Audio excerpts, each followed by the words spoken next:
Hello, my friends. Welcome to my corner. First things first, we are celebrating 2,000 subscribers and counting. So I just wanted to say thank you so much. Gracias totales from the bottom of my heart.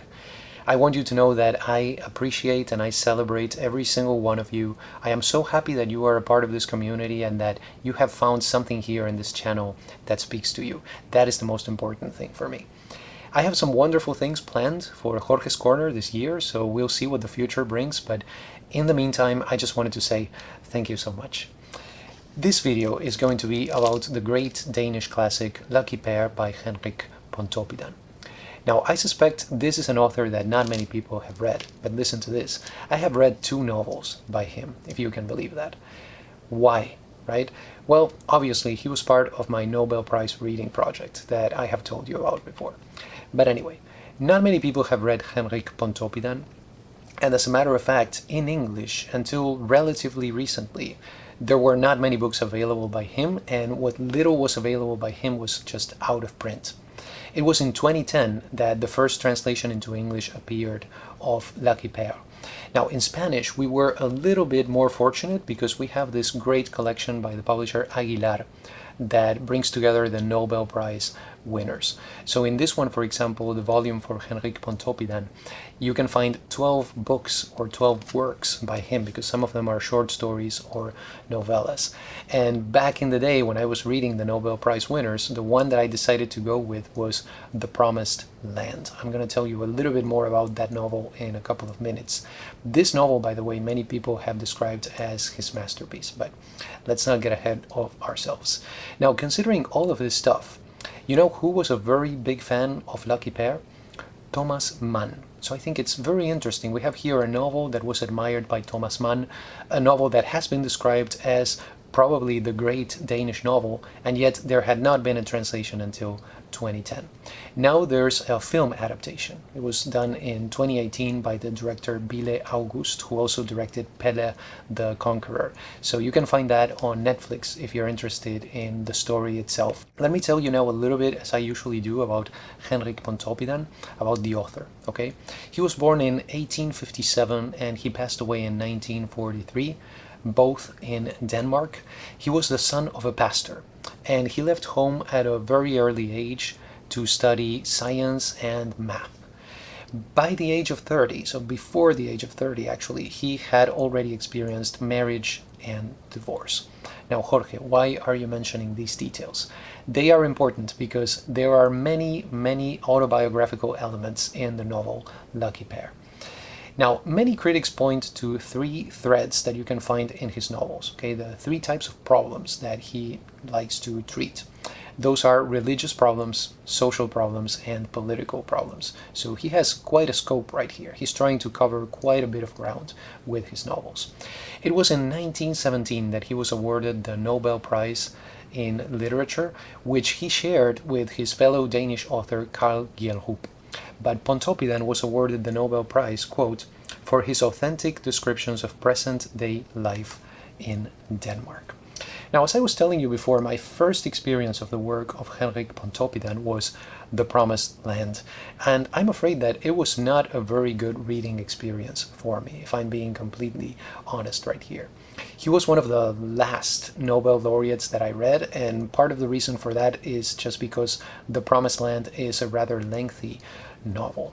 This is a good old novel of the land, novela de la tierra, as we call it in Spanish, and it basically deals with a pastor and his tragic destiny. I would say that it is really an effective portrayal of rural life and also rural Christianity, because we have this pastor at the center of the story.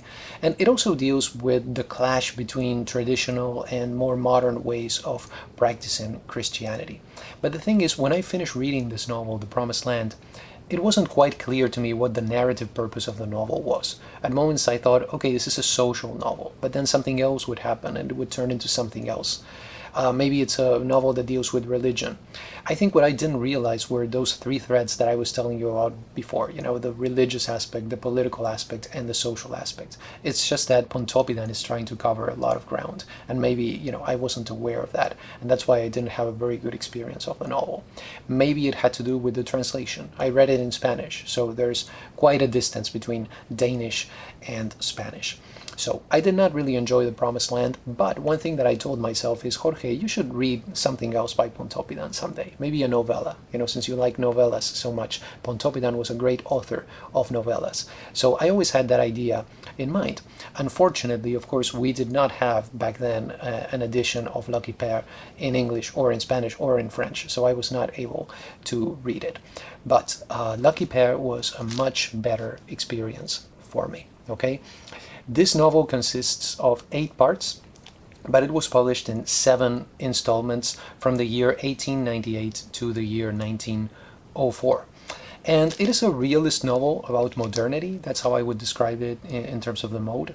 It is 588 pages long, and the chapters are also very long because we have only 28 chapters in almost 600 pages. Primarily, this is a Bildungsroman. Some critics have also described it as a roman à clef. I think many of the allusions or many of the connections between the characters and real life people are lost to us these days, though I will say this, there is a character by the name of Dr. Nathan who supposedly represented Georg Brandes, the great Danish critic and scholar. Now, apart from those, right, we have Bildungsroman, roman à clef. I would say this is also a novel of ideas, so I am not surprised at all that it resonated with Thomas Mann. And one of the central themes has to do with the hero struggling with his concept of faith. So I hear Bildungsroman, novel that deals with faith, and you know what book I am thinking about, right? The first one that comes to my mind.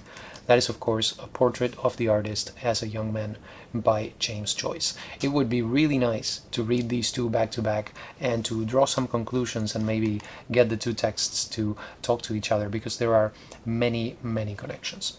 So let me tell you now about the protagonist, okay? Our hero is Peter Andreas Sidenius.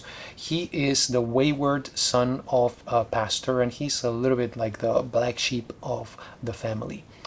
Out of a sense of rebellion, he leaves his little town for Copenhagen, where he is planning to study engineering.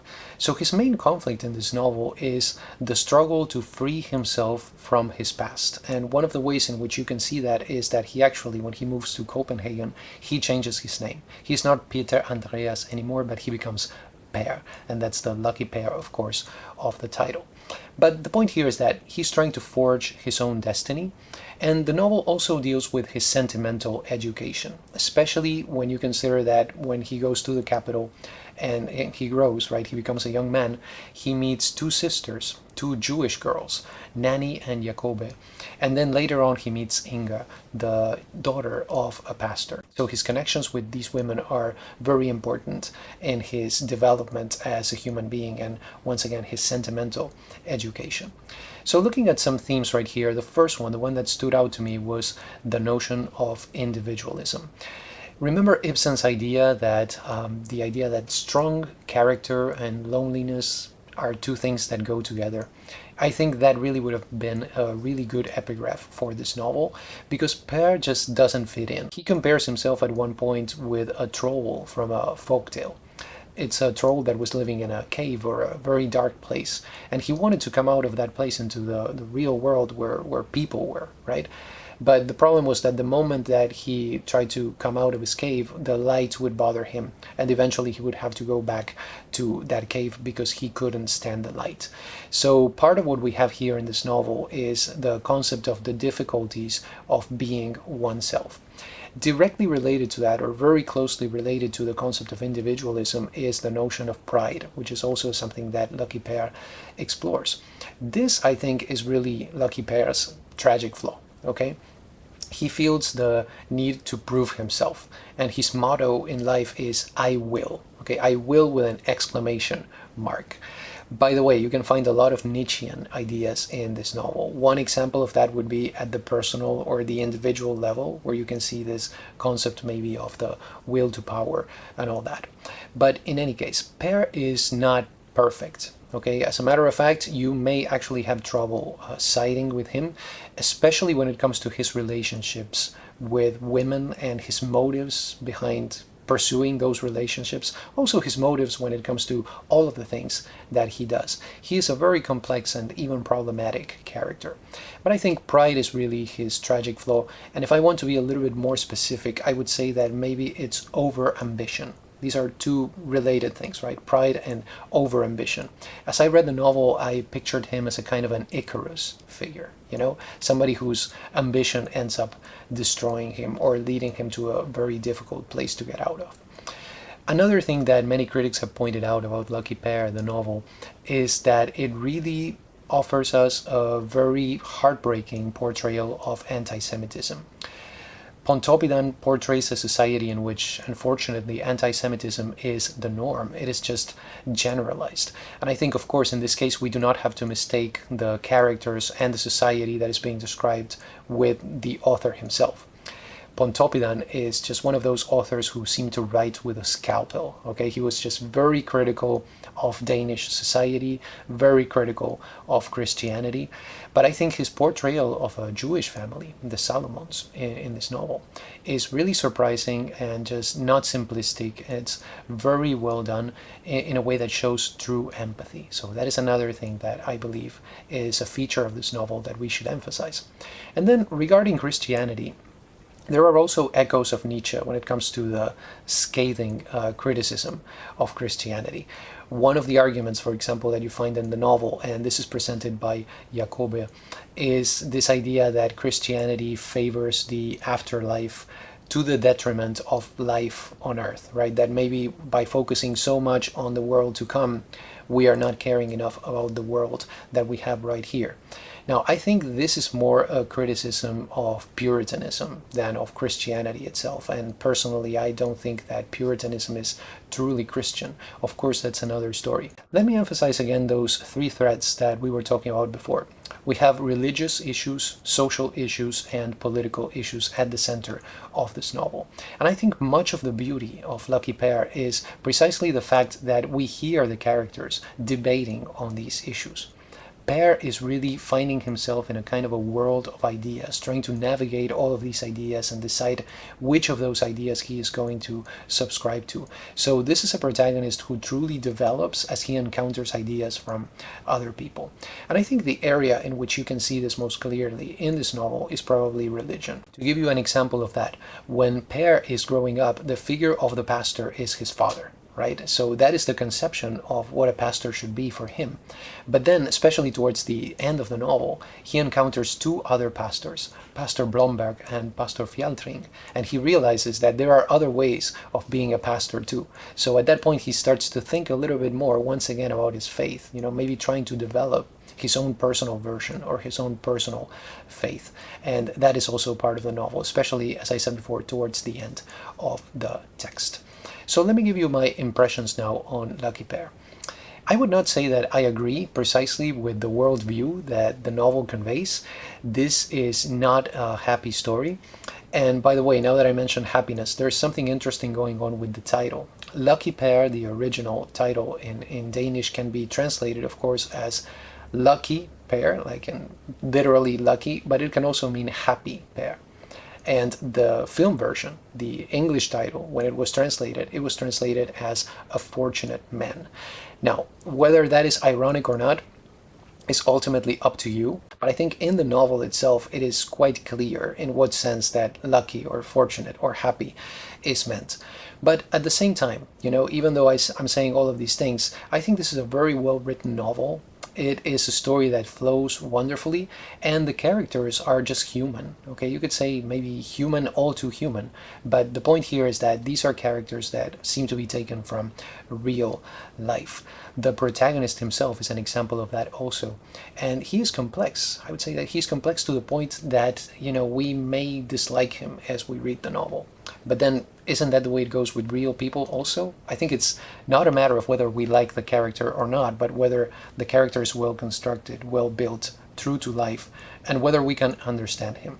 The first thing is understanding, and then after that we can decide if we like this guy Per or not.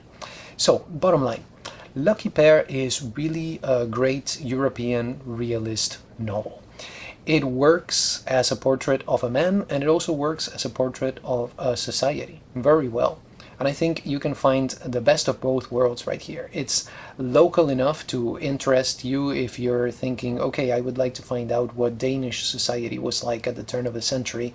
But it is also universal enough for us who have that hunger to experience stories that deal with the good old human condition and with situations that apply to everybody. Is it one of the best novels that I have ever read?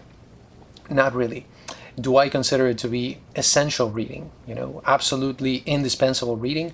Probably not, but I'm going to say this. I consider myself actually very lucky and very fortunate to have seen a translation of this novel into English, to have been able to experience it, because I really enjoyed reading the story itself, even if I do not agree with the worldview.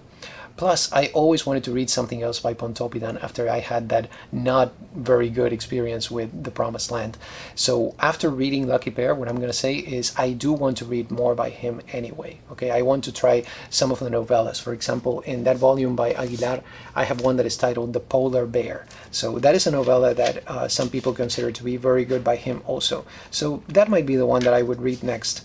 And then after that, I'm going to see what other options I have right here. I have some short stories, some fables. That is the title of one of his books. So if I find anything that is worthy of comment or worthy of a video, I'll definitely let you know. So, do you have any questions, comments, recommendations, recipes? Just let me know. I hope you enjoyed this video. Those were my 2 cents on Lucky Per by Henrik Pontoppidan. Thank you so much for stopping by, and have a wonderful day.